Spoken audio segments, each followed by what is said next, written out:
numbers across all of our social channels, and there are over 500,000 people tuning into this broadcast right now. And the hashtag LaunchAmerica is trending at number 20 on Twitter, last time we checked. And Marie, Kate, Nicole, I've got some great photos rolling in, and I have a few that I just have to share right now. So take a look at this first one. We've got this little explorer asking if there's room for one more on the mission. Aww. I love it. I know. Let's go to the next one. We've seen so many cute space pups today, and this corgi and its little NASA onesie is just the icing on the cake. Yes. I can't get enough space dogs, so. Okay, let's go next. How incredible is this little patriotic astronaut holding the flag? Now, y'all, this one definitely made me pretty emotional the first time I saw. Yeah. Okay, last one. Check out how awesome Kiana looks in her blue flight suit, and, I mean, wishing her hero, Victor Glover, well on his Launch America mission. So you've seen it there, and for those of you at home, thank you for sharing a piece of what this mission means to you with us. And in these final moments, let's check in with Shaniqua at Mission Control in Houston. Shaniqua, what's the latest? Thanks, Tahira. The space station team here in Houston is focused, and critical systems on the station continue to function normally. The teams have verified the command path from the ground up through the constellation of communication satellites to the station. Everything is nominal, and the station will be ready to receive Dragon tomorrow. NASA Flight Director Anthony Varia has been leading the operations planning between the joint NASA and SpaceX teams for the Crew-1 mission. And with the mission about to begin, he passed along this to the teams. No matter the spacecraft, our jobs remain the same. We will protect the crew, we will protect the vehicle, and we will perform our mission. We remain tough and competent. We operate with resilience. Anthony and team are on console here in Mission Control for launch and will be back tomorrow for docking. A reminder that a launch today will take about 27.5 hours to get to station, docking Monday to the Node 2 forward port scheduled at 10 p.m. Central Time, 4 a.m. GMT. Once Dragon is fully docked to the station, the team here in Houston will assist the Dragon and space station astronauts with leak checks as they work to open hatches on both Dragon and inside the station's pressurized mating adapter. We expect hatch open to take approximately 2 hours approximately 2 hours after docking. That's it for us here in Mission Control Houston. I'll send it back over to the team in Florida. Marie? All right, thank you so much, Shaniqua. We are inside of T-minus 19 minutes until launch. So exciting. We started the day with 50% probability of launch, and now we're up to 80% chance of the weather cooperating. So we are so excited. I know we're going to be turning our attention solely to the pad and going over to Hawthorne to take us through the final count. But one thing that really stuck out to me earlier, and I wanted to mention, when Shannon was talking about her path to becoming an astronaut, she talked about how she was 4 years old when she decided that that's what I want to do. And it really stuck out to me because my 4-year-old daughter is watching and she's dreaming about becoming an astronaut. And it's so special for, I think, especially for little girls, maybe I'm biased, but to be able to have a role model like Shannon and like you, Nicole, because at the time when Shannon was 4 years old, women weren't astronauts. And what an amazing time to be in when little girls have women to look up to, and African-American children have Victor Glover to look up to and see that, you know, they're represented and they can do this too. Yeah, and I think NASA and the world of space exploration, you know, from the human spaceflight side for sure, has been, you know, over the years just so progressive in understanding how this diversity is so important. And I love thinking about your 4-year-old daughter watching launch tonight and being excited about this. And I'm thankful to be here tonight with you two ladies kind of representing. I'm super excited. I have seen SpaceX launches before. I've seen shuttle launches before, but I've never been this close to the launch pad. And I'm just... my palms are sweaty with excitement and it's going to be incredible. You know, night launches here, they just light up the sky. And so yeah. I'm super excited, and I can't even imagine, you know, I think a lot about Victor Glover this evening because, as we said before, this is his first time going to space. He has thousands of hours as a test pilot, like a super impressive resume. And this is his first time going to space. And I'm so excited for him to be part of this mission and get to go to the ISS after a long wait. Yeah. And that is a beautiful destination. Let me just tell you that they, the four of them are going to, do amazing work there. And it's been mentioned a couple times before, this partnership that we have that's allowing us to do such incredible things that are just ultimately about improving life on Earth.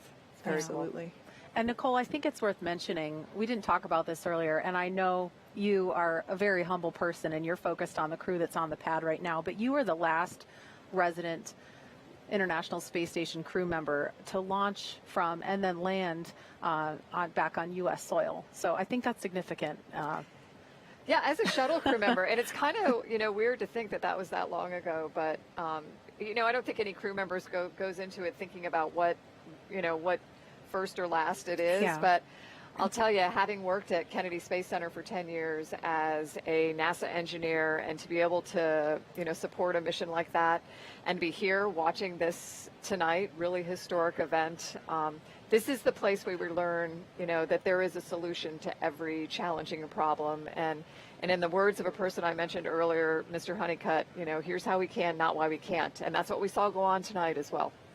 Absolutely. And with T-minus 15 minutes, 10 seconds and counting to liftoff, we want to focus in on the pad as we proceed through the final stretch of the countdown. We will turn it over to Hawthorne to take us through launch at 7:27 this evening, Eastern Time. John? Thanks, Marie. As Marie mentioned, everything is looking good for launch of Falcon 9 and Dragon. It's going to come at 27 minutes and 17 seconds after the hour, just a little under 15 minutes from now. We began propellant loading on Falcon 9 on time at T-minus 35 minutes.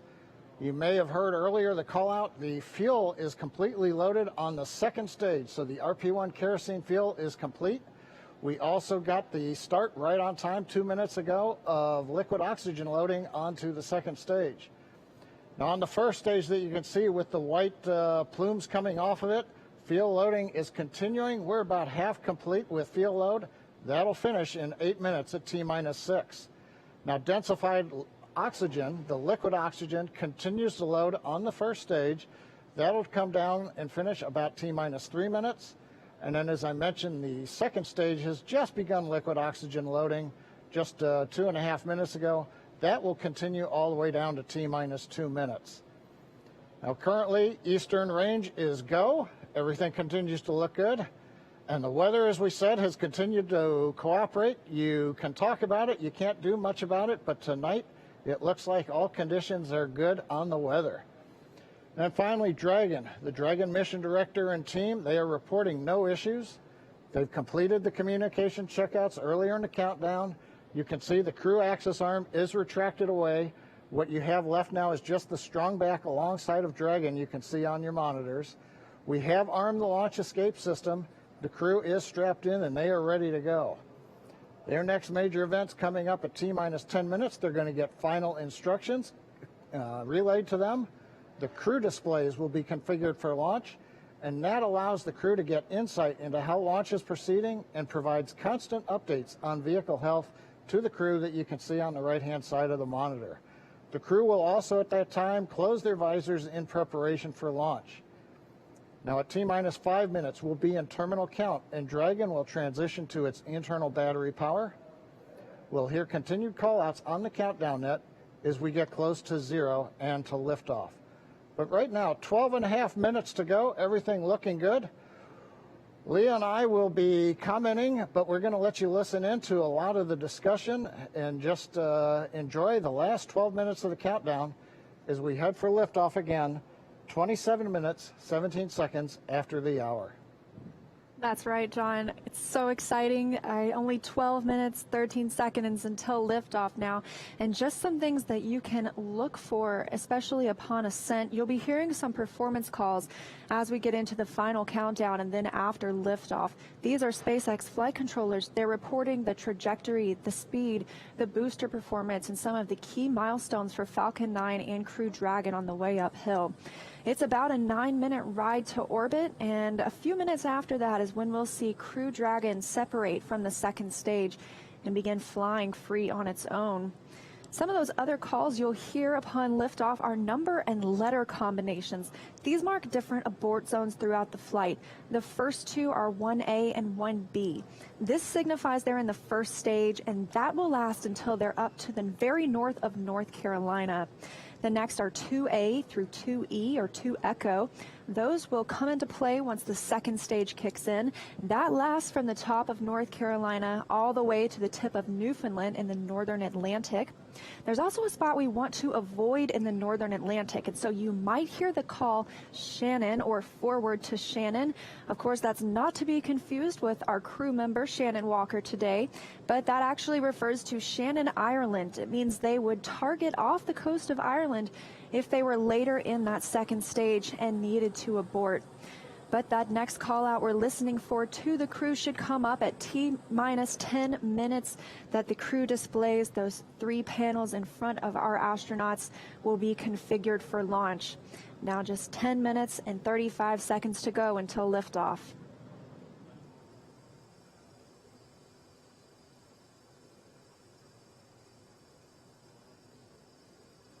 Also, as John and I mentioned, that stage 2 fuel load is complete. Stage 1 is at about 90%.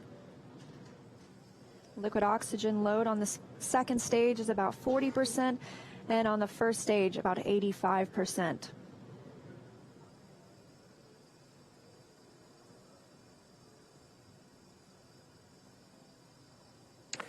Dragon, SpaceX, confirm crew displays are configured for launch.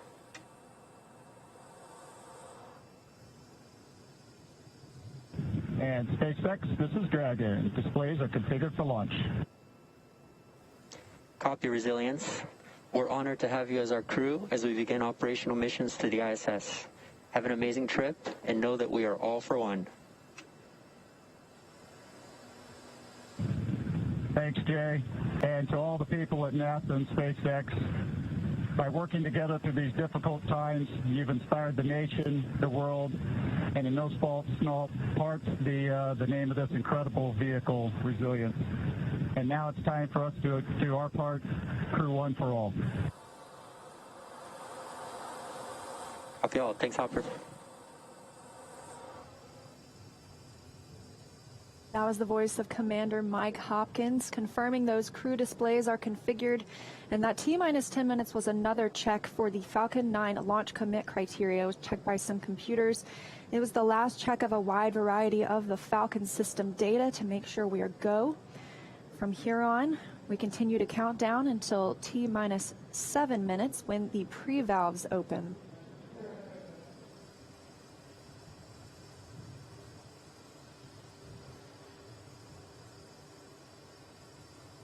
T-minus 8 minutes, 30 seconds and counting. As Liam mentioned, the next major event at T-minus 7 minutes, we will open the pre-valves. Currently, the Merlin engines on the first stage are isolated by valves that are between the propellant tanks and with the Merlin engines. We'll open the pre-valves. That'll allow us to begin passing a small amount of liquid oxygen through the inlet of the turbo pumps. That'll chill them down to get them ready for when we bring the pumps up to full speed at T-minus 2 seconds. We want to make sure that the pumps are chilled so that there's not any opportunity for the liquid oxygen to possibly get in contact with a warm pump and turn into gas, something you want to avoid on a turbo pump. 7 minutes and 40 seconds now to liftoff. We're still watching those fuel levels tick up, and in the first stage, we're almost at 100% of that densified kerosene. As we mentioned, second stage is full. First stage fueling should be complete for that RP1 at about T-minus 6 minutes.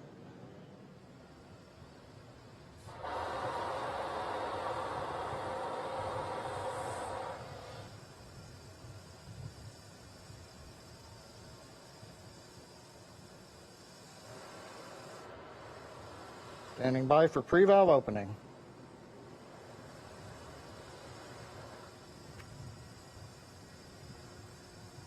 Stage 1 engine chill has started.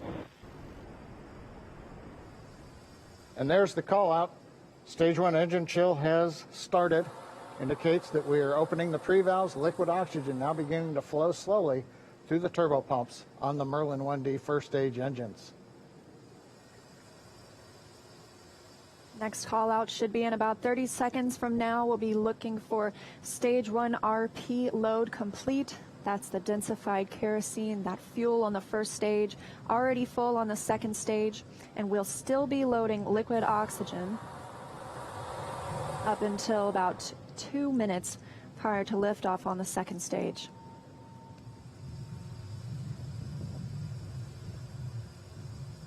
Standing by for that fuel call. Stage 1 fuel load is complete. Okay, right on time, and a great view of Dragon sitting on top of the Falcon 9 as we're continuing to load liquid oxygen onto both the first and second stages. The RP1 kerosene fuel is now completely loaded on both stage 1 and stage 2. All continues to go well, just under 6 minutes to launch.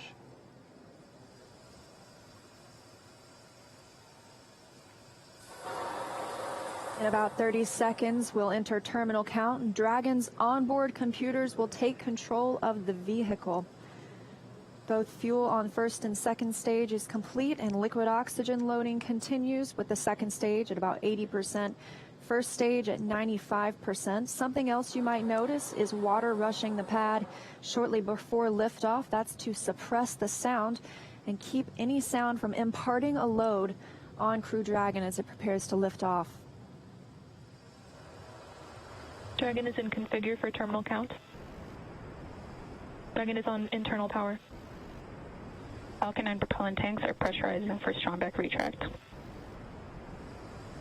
Good confirmation that Dragon is on internal power, and now we'll be looking for a major milestone before we launch today. That'll be the strongback retract. John, you want to tell us a little bit more about that? Leah, if we get a close-up of the Dragon at second stage, Strongback is retracting. we've heard the call out, strongback retracting. That's a two-step sequence. First, there are clamp arms around the very top of the second stage. You can see one of them just above the gaseous oxygen vapors coming out of the second stage. Those arms will open up, and then just inside of T-minus 4 minutes, once the arms are released, we'll begin to retract the strongback alongside the vehicle. It'll move back 2 degrees in position, and by about T-minus 3.5 minutes, we ought to be finished with that. The strongback will retract to 45 degrees away from the rocket once we hit T0 as part of the liftoff sequence.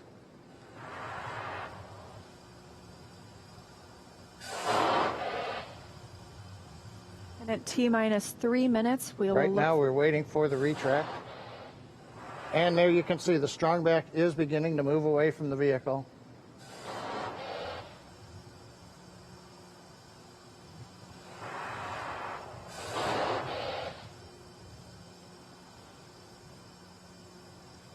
And it looks like we are just about into the required pre-launch position, just a couple degrees away from the Falcon 9 and the Dragon capsule. But right now, T-minus 3 minutes, 8 seconds, everything continues to be go on Dragon and Falcon 9.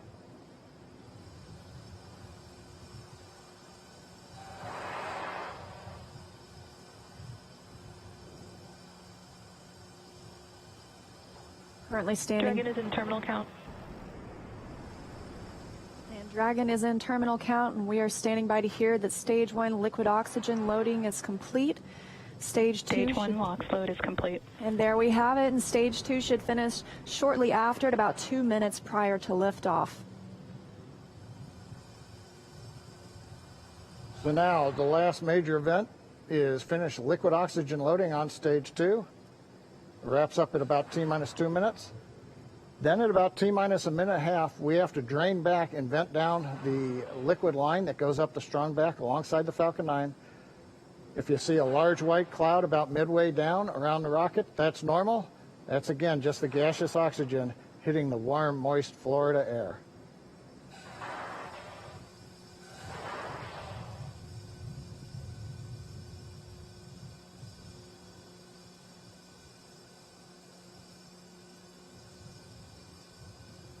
Stage 2 LOX load is complete. Dragon is in auto idle. And good calls that stage 2 liquid oxygen load is complete. That means we have full fuel on the first and second stages, that densified kerosene, and we're full of the oxidizer. Starting. Liquid oxygen on the first and second stage as well. Now just a minute and 20 seconds until liftoff today. And as you can hear those sounds, like Soichi Noguchi said, the vehicle is alive. Coming up in 10 seconds, we'll look to hear that Dragon is in countdown and Falcon 9 is in startup.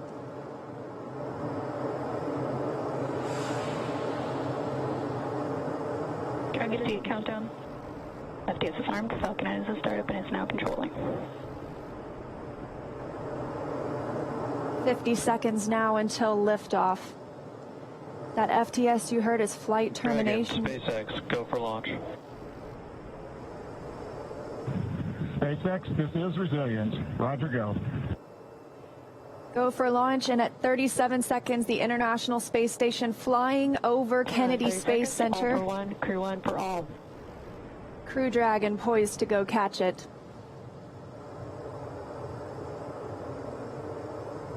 "20 seconds till liftoff. T-minus 15 seconds. Falcon 9 is configured for flight. 10, 9, 8, 7, 6, 5, 4, 3, 2, 1, 0. Ignition.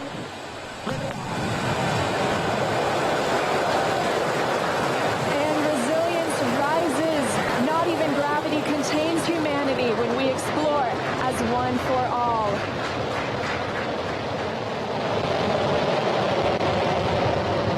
M1E propulsion is nominal. That's the word we want to hear. Stage 1 propulsion is nominal.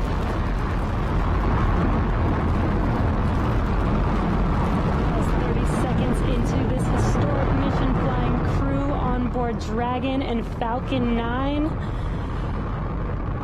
Stage 1 is preparing to throttle down. This is in preparation for max Q, which is maximum aerodynamic pressure. Stage 1, throttle down. There's that call out for throttle down. Power and telemetry continue to be nominal for the vehicle, now traveling at 262 meters per second. Falcon 9 is supersonic. There's that call out. The Falcon 9 is supersonic, and we will be passing through max Q here shortly, the largest structural load during ascent. Max Q. There's that call out. That Falcon has passed through max Q. 1 Bravo. And we've just entered Stage 1 Bravo abort mode. That's going to take them through the end of the first stage burning just before second stage activates off the coast of North Carolina.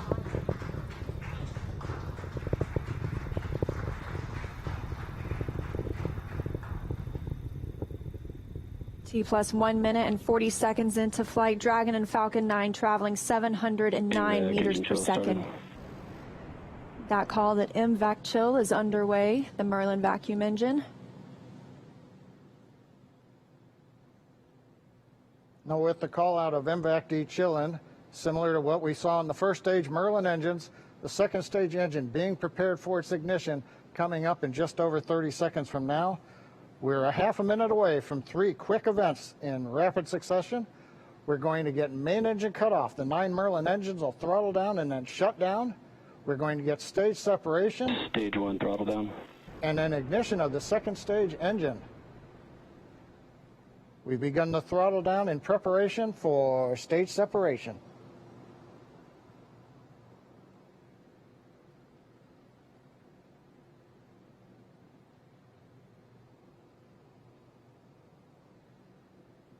And we have 2 Alpha. Stage separation confirmed.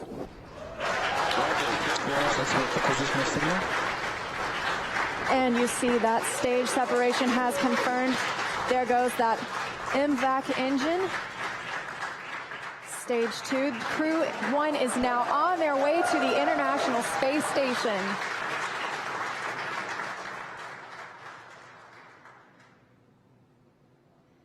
On the right side of your screen, you see stage 2 continuing to burn. Over on the left-hand side is stage 1 preparing for its return to Earth. Currently on the left side, you can't make out much. It's a couple hours after sunset in Florida, but the grid fins have deployed on the first stage. The first stage is now unpowered, but with the velocity it had, it continues to coast up to an apogee before it begins to descend back into Earth's atmosphere. Now, as we watch, maybe we'll see the lights of Florida or the eastern seaboard in the background, but otherwise there's not going to be much to see. On the right-hand side, Dragon, SpaceX, trajectory nominal. You can hear the call out. Trajectory is nominal. Nominal trajectory. And we've heard the call out Bermuda. That means Bermuda ground station has the signals from the second stage of the Dragon and Falcon 9. We're still continuing as stage 2 burns to listen for those abort zones. We are now in 2A through 2E to Echo, taking us up over the northern Atlantic.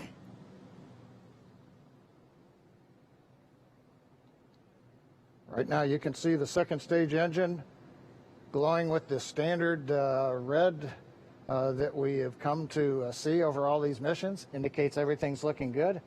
Power on the MVAC-D engine continues to run at 220,000 pounds of thrust in the vacuum of outer space. Dragon, SpaceX, trajectory nominal. And trajectory nominal. Copy, nominal trajectory. And we hear the reply from the crew acknowledging we have a nominal trajectory. Dragon made it to the Falcon 9 second stage, heading into the low Earth orbit, where Dragon will then separate and begin its trip the rest of the way to the space station. We'll be looking for SECO, second stage engine cutoff, coming up at 8 minutes and 48 seconds after launch today. So about 3.5 minutes from now, Dragon and Falcon 9, second stage, currently flying 2,979 meters per second. Now, currently, the first stage has begun its descent. It is through apogee. It's beginning to come back down, where it coming up in another couple of minutes, we will have the entry burn, where we begin to slow down the first stage. SpaceX, trajectory nominal. Copy, nominal trajectory. Another call out, another nominal trajectory, just what we love to hear. That voice you're hearing on board Dragon, that's Commander Mike Hopkins, speaking for our 4-person crew as they continue their journey, now 6 minutes and 12 seconds after liftoff. Trajectory still nominal. And Leah, you can see on the indicator altitude, 201 kilometers. We're now beginning to essentially level out and pick up velocity to get us into low Earth orbit.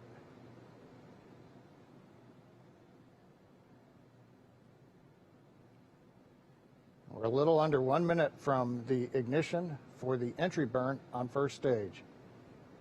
And we're about 2 minutes away. Dragon, SpaceX, trajectory nominal. Copy, nominal trajectory. Great news, now 7 minutes after launch. Second stage engine continues to burn, everything looking good. And we'll see that continue to burn for another 1 minute and about 38 seconds. Right now on stage 2, the crew's getting about a little more than 2.5 G's of acceleration. First stage preparing to ignite for the entry burn. Stage 2 FTS saved.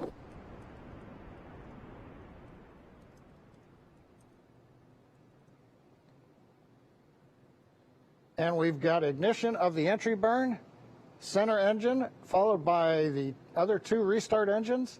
First stage now getting ready to re-enter the Earth's atmosphere. This is about a 29-second burn, and it's designed to slow the vehicle way down. We're going to shed about 70% of the velocity of that dropping first stage by the time this landing burn completes. I should say by the time the entry burn completes, which is now over. First stage on target for the drone ship in the Atlantic Ocean. Meanwhile, we're watching second stage getting close to getting into orbit. That's right. We've got about 30 Stage seconds 2 internal more. guidance. And now just about 20 seconds more of stage 2 continuing to burn until we see second stage engine cutoff, or SECO. We'll coast for a few minutes afterward to allow the rates in motion to... Roger, Shannon. There's that call for Shannon. That's Shannon, Ireland, an abort zone, but it looks like we continue smoothly to orbit today.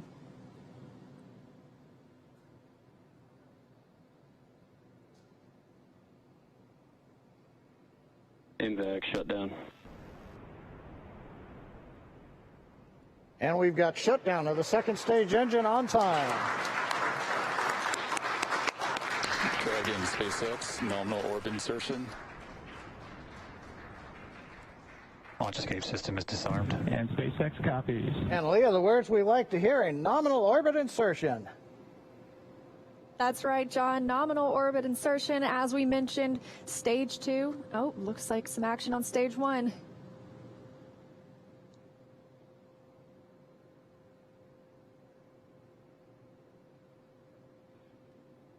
And I believe we've had a touchdown on the drone ship. We've got stage 1 has touched down on the drone ship in the Atlantic Ocean. But now the more important news, second stage is in orbit, right where we want, right on time. And we're getting ready for our next major activity, which will be Dragon spacecraft separation.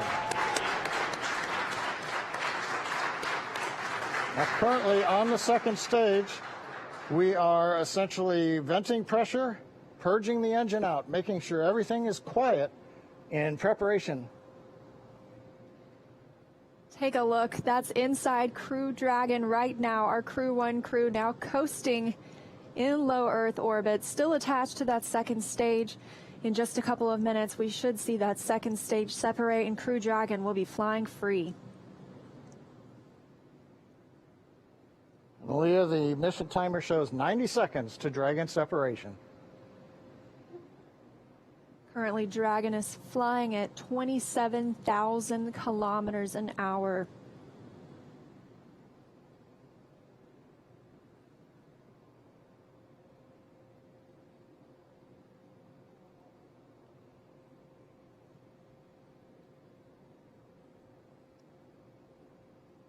And we're T plus 11 minutes since liftoff today, waiting on that second stage separation. But as you can see, our astronauts from left to right, Shannon Walker, Victor Glover, Mike Hopkins, and Soichi Noguchi, now on their way to the International Space Station. First trip to space for Victor Glover. Acquisition of signal in Newfoundland. And that call out, acquisition of signal in Newfoundland. That means the Newfoundland ground station is now receiving telemetry from Dragon. This view inside Mission Control Hawthorne. Teams continuing to monitor the vehicle, now traveling at almost 27,000 kilometers an hour.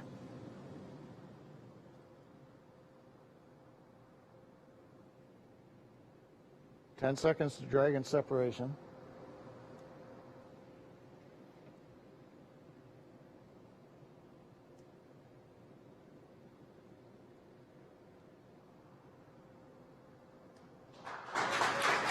Dragon separation confirmed. And separation confirmed. You can see that second stage departing. Crew Dragon leaving it behind. Separation confirmed. Now 12 minutes, 25 seconds into today's flight. Our next thing we'll be looking for is nose cone deploy. Our hooks will start to open on the nose cone and reveal those forward thrusters underneath.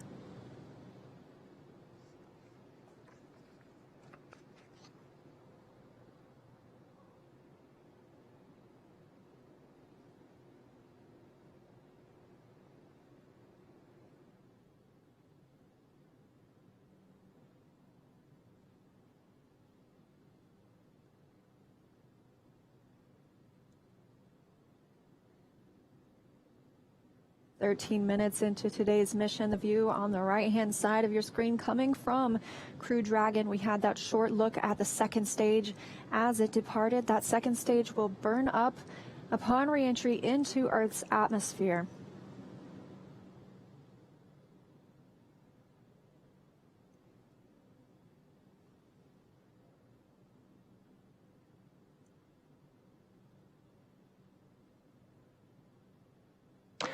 Dragon SpaceX, we see nominal service section Draco checkouts and the humidifier activation. And SpaceX, this is Dragon. We copy all, and we see the same. Confirmation from teams on the ground and the crew. You can see them monitoring those 3 display panels, monitoring their journey to the International Space Station and where they are in the world right now, or over the world, I should say.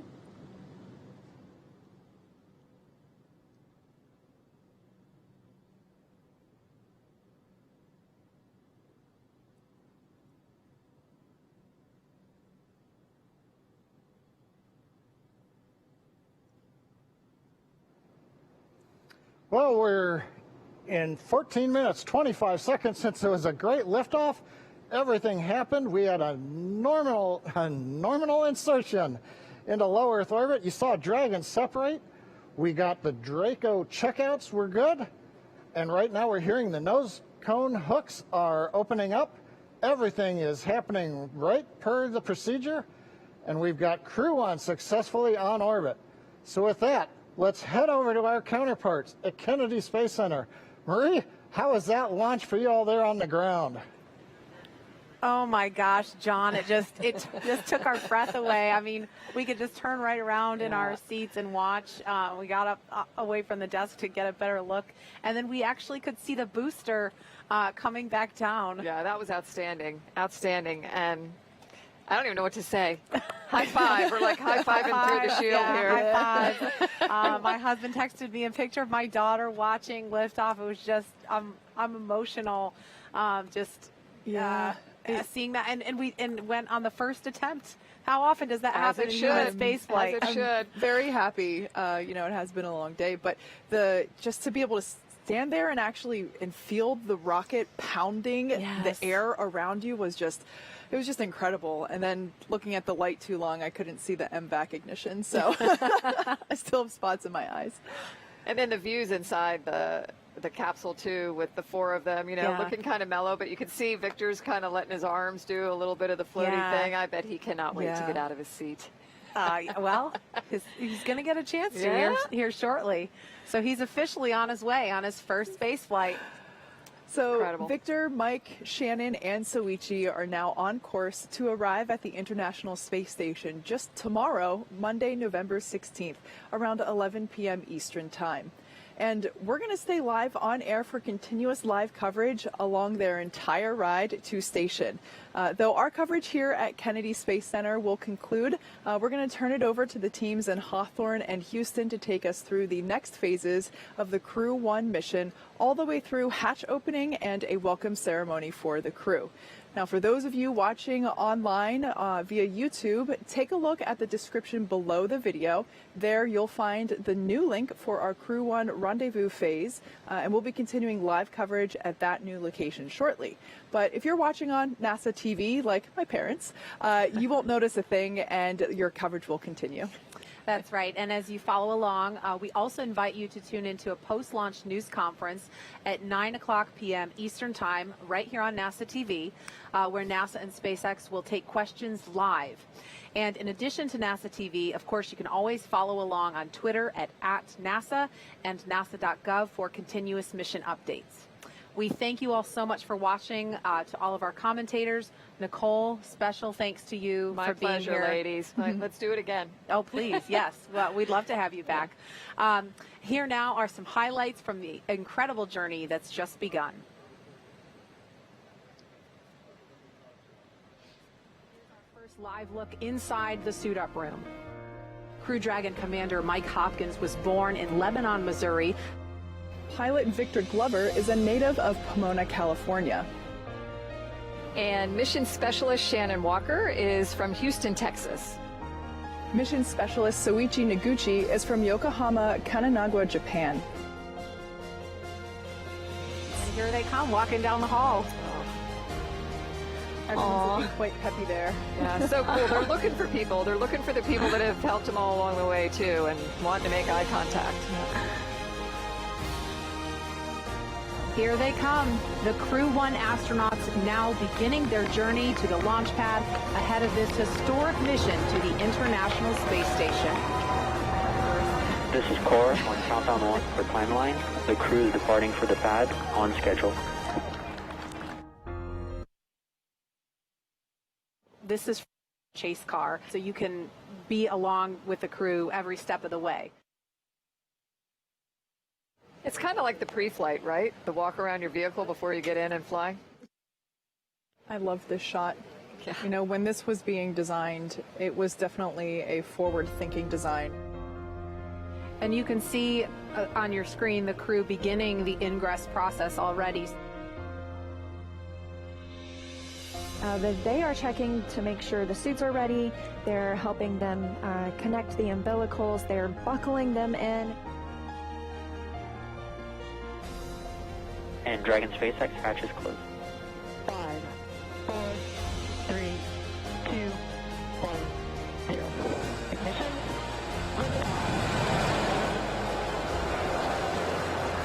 And resilience rises. Not even gravity contains humanity when we explore as one for all.